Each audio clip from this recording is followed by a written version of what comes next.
Good morning friends. So Indian polity के लिए आप जो भी तैयारी करते हैं प्रीलिम्स के लिए और मेंस के लिए, तो उसके बारे में आज हमें तीसरा पार्ट है इंडियन पॉलिटी सीरीज़ का यूपीएससी का। तो इसमें देखते हैं कि करंट अफेयर्स में आपको क्या क्या ध्यान में रखना है कि करंट अफेयर्स आप पढ़ते हैं कहाँ से भी। अब आप अगर न्यूज़पेपर से करंट अफेयर्स पढ़ते हैं तो उसको आप कैसे रिलेट कर सके कि जो भी मैगजीन्स होती है अनदर इंस्टीट्यूट की, उससे भी आप कैसे रिलेट कर सकते हैं कि, और आप कैसे अपनी नोट्स भी क्रिएट कर सकते हैं एक पर्टिकुलर टॉपिक के लिए, जो हो सके कि आप मेंस में अगर कभी उससे प्रश्न पूछते हैं तो आप उससे रिलेट कर सके और आप कुछ तो भी मेंस में उसके बारे में, उस टॉपिक के बारे में आप लिख सके।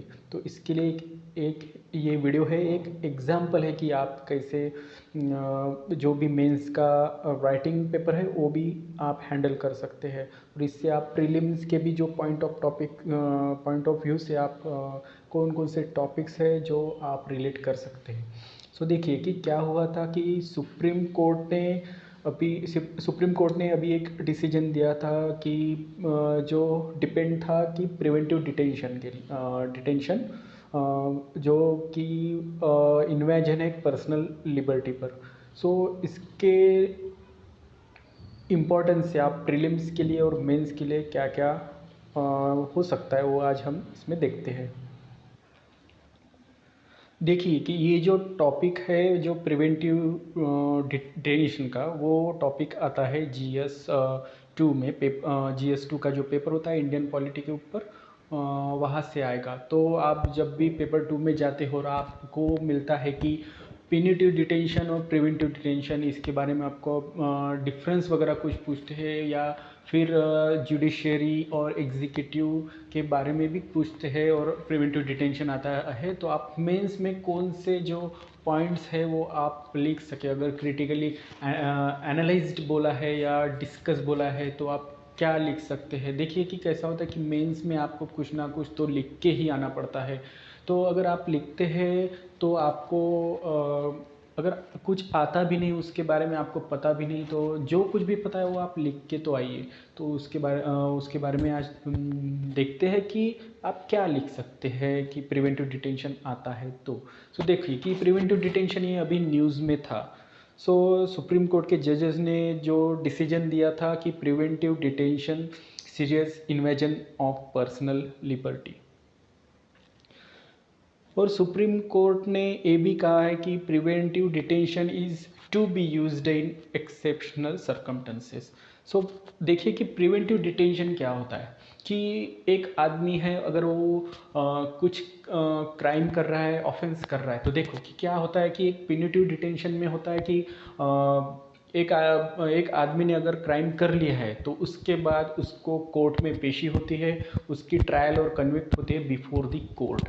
But in terms of the preventive detention ये trial and conviction in the court नहीं होता है, तो डायरेक्टली उसको अरेस्ट किया जाता है और जेल में रखा जाता है कि वो ट्रायल एंड कोर्ट नहीं होता उसका, बिफोर द कोर्ट ट्रायल नहीं होता। तो उसको प्रिवेंटिव डिटेंशन में उसको रोका जाता है कि जो वो फ्यूचर में कुछ तो भी ऑफेंस कमिट कर रहा था, तो ये फ्यूचर के ये होता है कि प्रिकॉशनरी मेजर होता है कि जो आदमी है, जो कोई भी है, वो ऑफेंस कमिट कर रहा है तो उसको रोकना है। तो वो ऐसा हो गया कि वो फ्यूचर में जो करेगा उसके लिए उसको अभी अरेस्ट कर लो। देखिए कि कुछ आर्टिकल्स है जो कि इम्पॉर्टेंट है प्रिवेंटिव डिटेंशन के लिए। देखो कि आर्टिकल 22 है, जो आर्टिकल 22 का फर्स्ट है और आर्टिकल 22 का जो सेकंड है उसके बारे में देखते हैं कि no person who is arrested shall be denied in custody without being inform as soon as may be of the ground for such arrest, nor shall be he denied the right to consult or to be defended by a legal practitioner of his choice। So देखिए कि इसमें सीधा कहा गया है कि वो person को है कि उसको इन्फॉर्म करना पड़ेगा, और जो भी अरेस्ट है वो राइट टू कंसल्ट है इसमें, और एक वो डिफेंड कर सकता है कि उसके एक लीगल प्रैक्टिशनर जो उसके चॉइस से वो केस डिफेंड भी कर सकता है। तो जो सेकंड है, every person who is arrested and detained in custody shall be produced before the nearest magistrate within a period of 24 hours। सो ये जो सेकंड भी है उसमें भी कहा गया है कि जो पर्सन इन द डिटेन है, इन द कस्टडी है, तो उसको प्रोड्यूस किया जाएगा nearest magistrate with in the period of 24 घंटे के अंदर उसको पेशी की जाएगी जो भी नियरेस्ट मैजिस्ट्रेट है उनके कोर्ट में। सो देखिए कि ये दोनों भी आर्टिकल्स जो है प्रिवेंटिव डिटेंशन के लिए लागू नहीं होते। सो देखना है कि प्रिवेंटिव डिटेंशन क्या है, क्या कॉन्स्टिट्यूशन में इसको दिया है।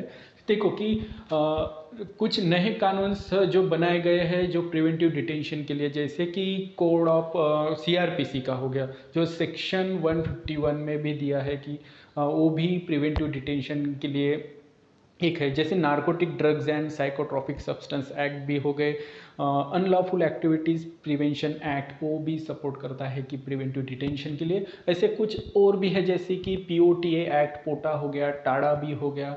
ऐसे कुछ एक्ट जो गवर्नमेंट ऑफ इंडिया से बनाए गए थे वो प्रिवेंटिव डिटेंशन को इन्फोर्स करते थे।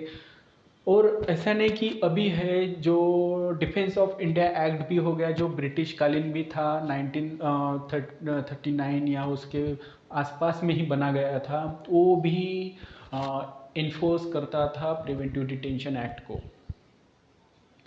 देखिए कि प्रीलिम्स पॉइंट ऑफ व्यू से आपको देखना है कि आर्टिकल्स कौन कौन से हैं और उसमें क्या दिया है।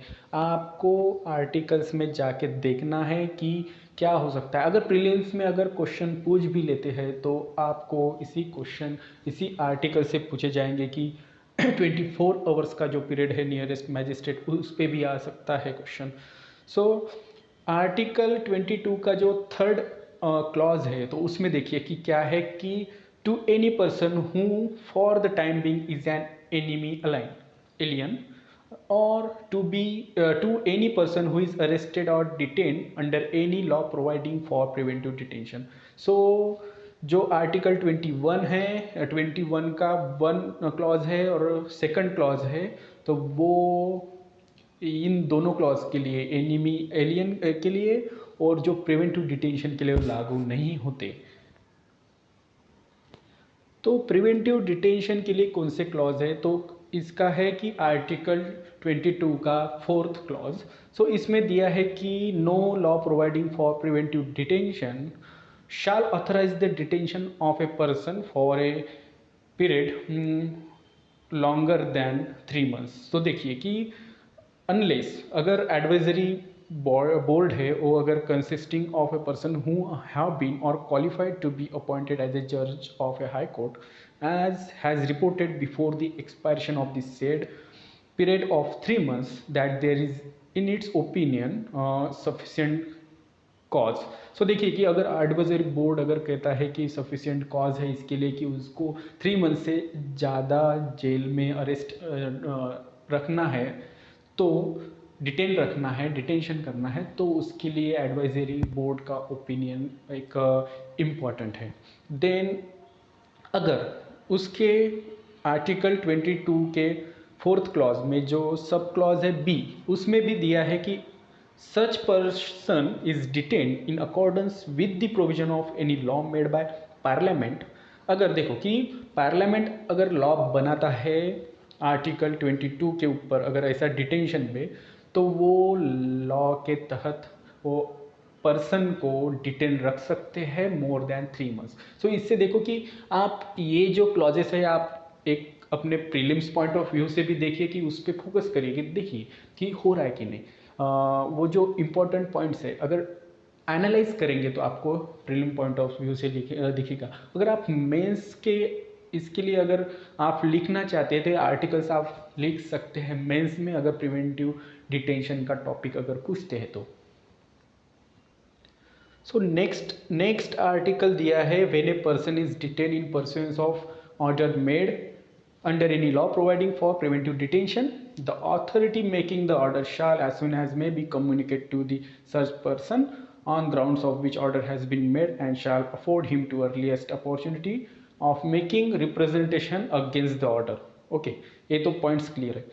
सो देखिए कि पार्लियामेंट जो 7th है, आर्टिकल 22 का 7th क्लॉज, तो उसमें भी देखिए कि the circumstances under which and the clauses or classes of cases in which a person may be detained for a period of longer than 3 months under any law providing for the preventive detention without obtaining the opinion of the advisory board in accordance with the provision of this सब clause A and clause B। देखिए कि parliament भी prescribe कर सकता है कि law बना सकता है कि जो केसेस है, क्लासेस ऑफ केसेस और पर्सन भी हो गए, किन पर्सनस के ऊपर क्लासेस ऑफ द पर्सनस हो गए, तो लॉ बनाना है पार्लियामेंट डिसाइड कर सकता है।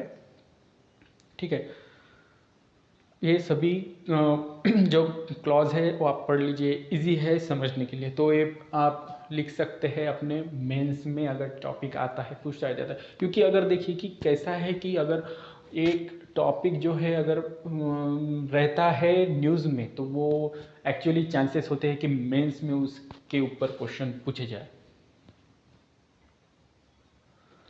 सो द नेक्स्ट आता है कि ग्राउंड्स ऑफ प्रिवेंटिव डिटेंशन। अगर किसी पर्सन को अगर डिटेन करना है तो उसके ग्राउंड्स कौन कौन से हो सकते हैं कि ग्राउंड ऑफ डिटेंशन। देखिए, तो पहला होता है कि सिक्योरिटी ऑफ स्टेट।